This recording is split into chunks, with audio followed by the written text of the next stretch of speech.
Great news, guys! I've reached my 100 subscriber mark! Woo! And I know it was all thanks to me and my wonderful video making talent. No, but in all honesty, thanks guys for watching, thank you for subscribing, and hopefully I'll try and keep them coming.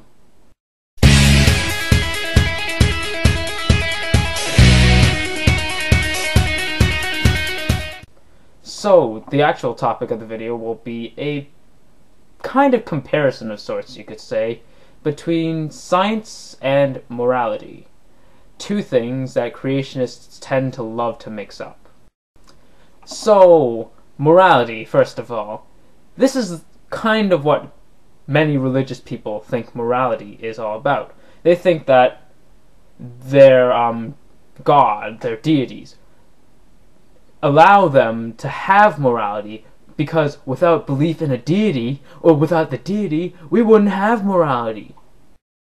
And the best part is, creationists will then look at facts, and then they will say, well, evolution isn't the only theory proposed. After all, it is only a theory, so we should teach the controversy of intelligent design in schools. And my argument is, intelligent design does not belong in schools. So to determine if something is fact or is not, it needs to be proven first, through reasoned logic and physical evidence, as well as repeatable testing. Unfortunately, all creationist claims seem to fail at one or all three of these tests. Now, I'm not necessarily saying that creation theory is false, because I honestly don't know. Neither does anyone else in this world. But what is more supported? What has more evidence to show for itself? Well, that would be science every time. And creation seems to fail in this aspect. And I don't think creationists seem to understand this concept that you need physical evidence and repeatable testing to prove your claims. Subjectivity-based arguments just have no place in the academic arena. This is a very common creationist argument. Well, I ask them, well, what proof do you have to prove that your God exists? And they say, well, I feel God in my heart, therefore he must exist, because the Holy Spirit exists, therefore God must exist. Maybe another example would better highlight this point as to why subjectivity-based arguments have no real place in the academic arena. Let's say I'm standing on top of a 10-story building with you, and I said, well, I'm going to push you off this building, and I think you'll survive because I personally feel that gravity doesn't exist, and what I personally feel should be true, right? Because many people believe that gravity doesn't exist. After all, it's only a theory. So, would you think that you'd survive? Chances are you're a dead man if I push you off a 10-story building, because what I personally feel or don't feel has no bearing on the truth. And the truth is that gravity will continue to work its wonders regardless of what I feel or whether I believe it exists or not. So why does the intelligent designer pale in comparison to evolution? Well, partly because it is subjectivity-based, as I've already explained, but also because it's an argument from ignorance, essentially.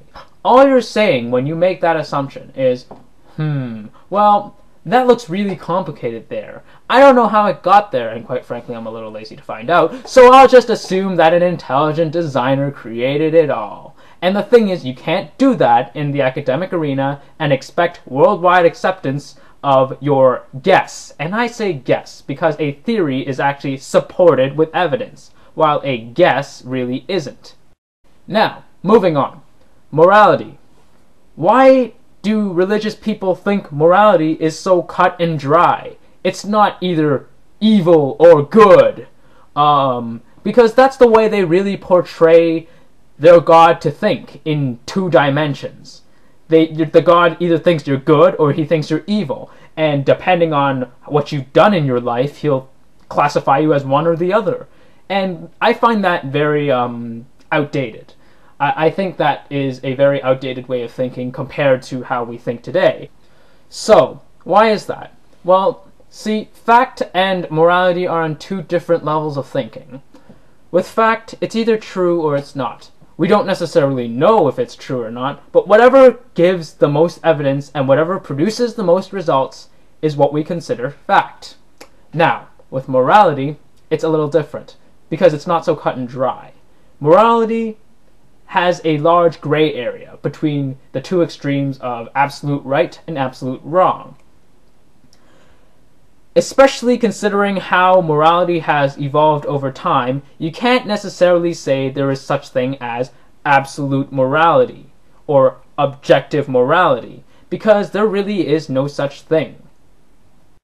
For example, our morality states that, well, slavery was perfectly acceptable back then. Now it's not. Homosexuality, unacceptable.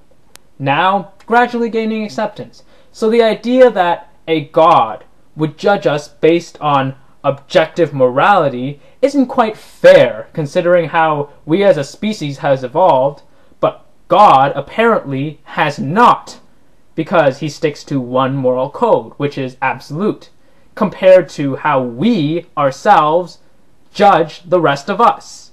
So the idea that the big man upstairs would eventually pass judgment on us based on an outdated moral code, despite claiming that it must be objective, is quite unfair. This is especially true considering the outcome that God could possibly dish to us. He could either send us to eternal blessing or send us to suffer eternally for the rest of our existence. And those are two extremes that, quite frankly, none of us really can go towards, because there is really no such thing as truly evil person, despite how many people might object to that, and there's no such thing as a truly good person either, especially considering in the Bible it says we were born with original sin. So to sum up my thoughts, creationists think that morality, there must be some objective standard behind it in order to function. And with science, it must require some discrepancy because, there might be some proof for the intelligent designer, but unfortunately, they've got it switched completely backwards. See, morality is the way of thinking where it should not be held so strictly. It should not be so cut and dry. It should not be set in stone. It should be up for debate. It should be up for controversy. With scientific fact, however, that is a completely different story. If you don't have the evidence to back it up, and if you use, well, for lack of a better word, crap evidence to back it up, then don't expect the rest of the world to believe whatever you say, because it is either true or not true. That's as simple as it gets. You either have the evidence to back it up, or you don't. And if you don't, then we can't consider what you say factually true. Anyways, thanks for watching, and may the truth always be heard. Bye, guys.